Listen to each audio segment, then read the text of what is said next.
Olá!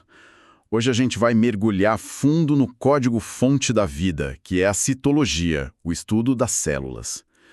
Nossa análise é baseada num material didático que fala da célula como o tijolo fundamental da vida. Mas, sinceramente, depois de ler tudo, acho que tijolo é pouco. A imagem que fica é mais a de um universo em miniatura, sabe? Autossuficiente, super complexo. É uma ótima perspectiva, porque um tijolo é uma coisa passiva, né? E a célula é totalmente ativa. Ela nasce, ela trabalha, se reproduz e morre. E o objetivo da nossa conversa hoje é justamente desmontar essa máquina biológica para entender como ela funciona. A gente vai usar o material como um roteiro, desde a descoberta histórica até as funções mais complexas. Exato. E o plano é seguir essa lógica. A gente começa com a ideia que organizou tudo, a teoria celular. Depois vamos explorar os dois grandes modelos de células que existem. E aí vem a parte que eu acho mais fascinante. A gente vai literalmente entrar na célula eucarionte, que é a nossa, e ver a cidade de organelas que tem lá dentro. E claro, como essa cidade se mantém e se multiplica. E pensar que tudo começou lá em 1665, com uma observação quase por acaso do Robert Hooke. Numa fatia de cortiça. Ele viu umas caixinhas vazias e chamou de celas. Mal sabia ele a revolução que estava começando. Ok, então vamos começar por essa fundação.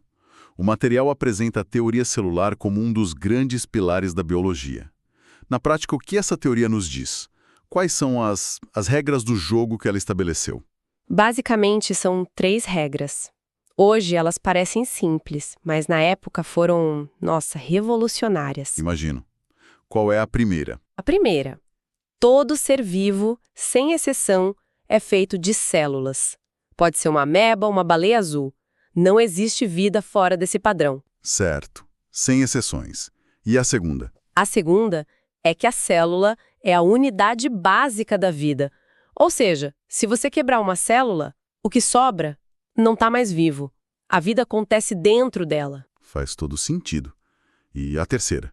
Se diz que eram 3. A terceira, que para mim é mais impactante, é que toda célula vem obrigatoriamente de outra célula que já existia. Ah, essa ideia parece óbvia agora, mas ela quebra com um conceito muito antigo, não é?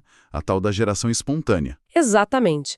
Por séculos, o pessoal acreditava que, vermes surgiam da carne podre. A teoria celular estabeleceu a continuidade da vida. A vida é uma linhagem que vem célula a célula há bilhões de anos até chegar na gente. Certo. Então, com essa regra universal estabelecida, o material aponta para uma divisão fundamental: procariontes e eucariontes. À primeira vista, parecem só nomes complicados. O que de fato separa esses dois mundos?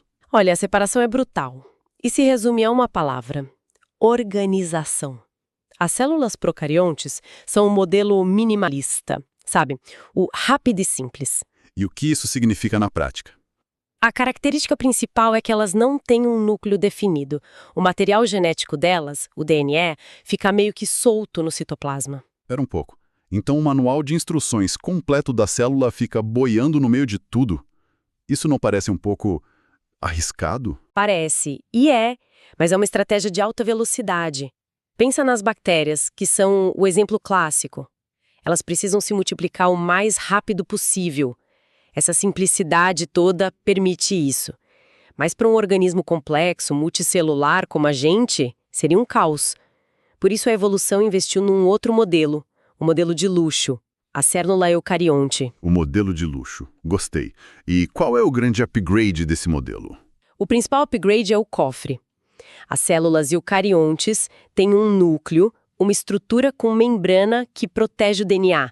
Ele mantém tudo organizado e controla exatamente qual parte do manual vai ser lida e quando. Ah, então não é só um cofre, é um bibliotecário também. Perfeito. E não para por aí. O citoplasma delas é como uma metrópole cheia de departamentos especializados, que são as organelas.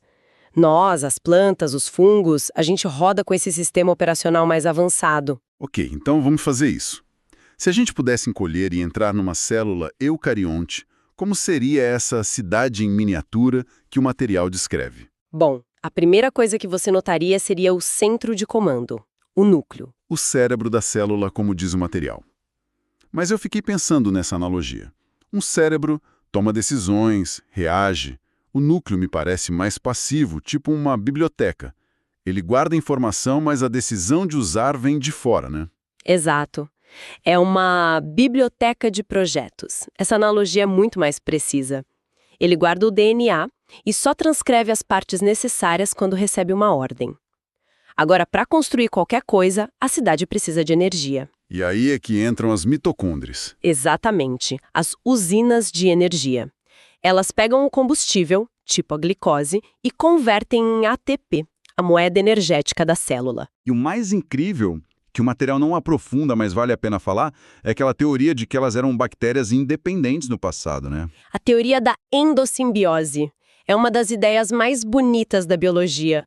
Nós somos, na verdade, uma comunidade de seres vivos cooperando dentro de cada uma de nossas células. Fascinante.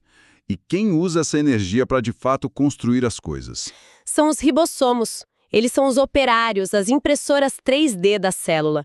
Eles pegam a cópia do projeto que veio do núcleo e montam as proteínas. Ah, e o material até tinha aquele versinho para ajudar a decorar. Tinha. Era algo como: mitocôndria é quem faz respiração. ribossomo sintetiza proteínas de montão. Isso. É simples, mas ajuda a fixar a ideia. Com certeza. Então já temos a biblioteca, a usina e os operários.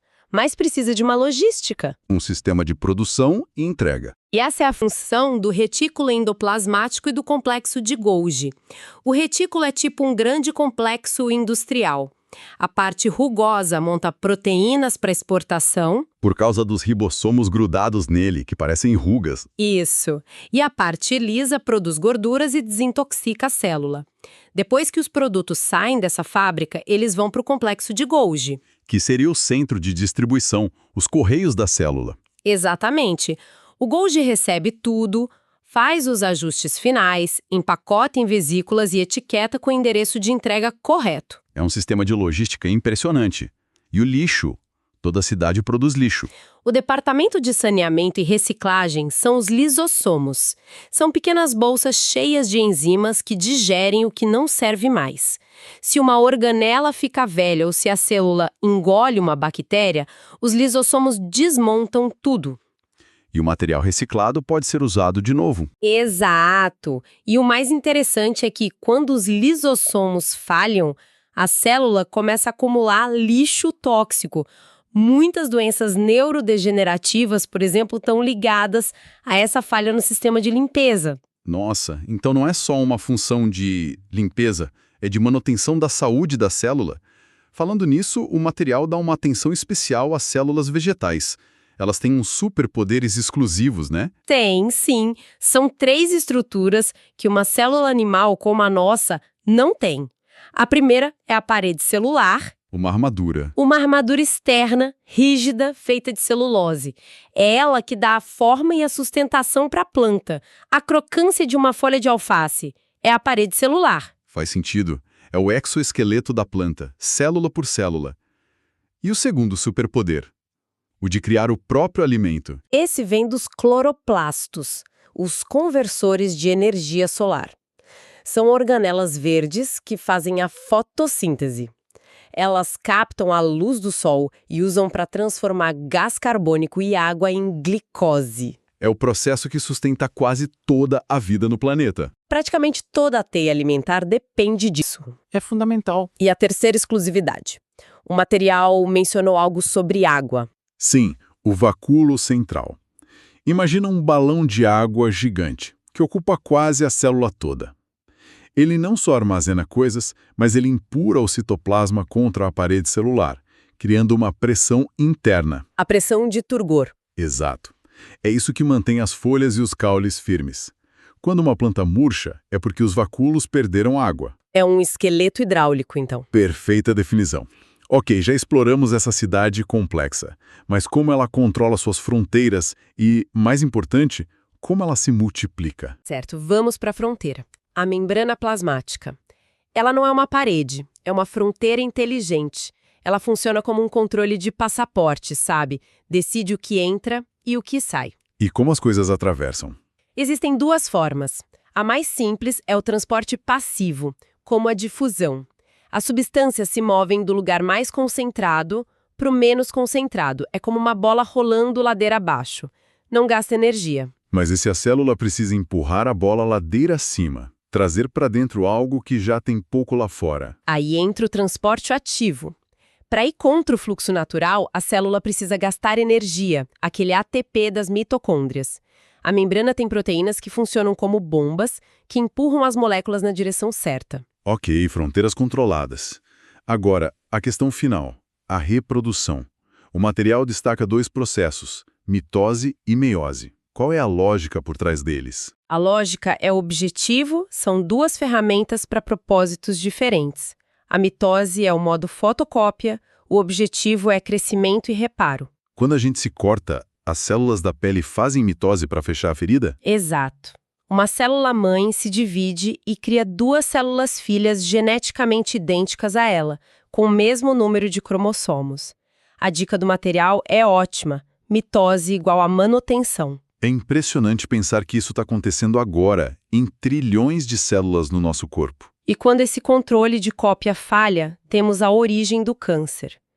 O que nos leva ao outro processo, a meiose. Se a mitose é o modo fotocópia, a meiose é o modo remix. Modo remix, gostei. O único propósito dela é a reprodução sexuada, criar gametas, espermatozoides e óvulos. Nesse caso, o resultado são 4 células filhas, mas e aqui está a grande diferença. Elas são diferentes entre si e têm metade dos cromossomos. Exatamente. Essa redução pela metade e o embaralhamento genético são a chave de tudo. Para que na fecundação o número de cromossomos se restaure e a descendência seja uma combinação única dos pais. A meiose é o motor da variabilidade genética. A dica aqui é meiose igual a variabilidade. Que jornada! A gente começou com Robert Hooke, vendo caixinhas vazias e terminou na base da evolução. Passamos pela teoria celular, mergulhamos numa metrópole de organelas, vimos até os superpoderes das plantas. E a ideia final que o material deixa é essa, né? Citologia não é só um capítulo do livro. É a linguagem fundamental.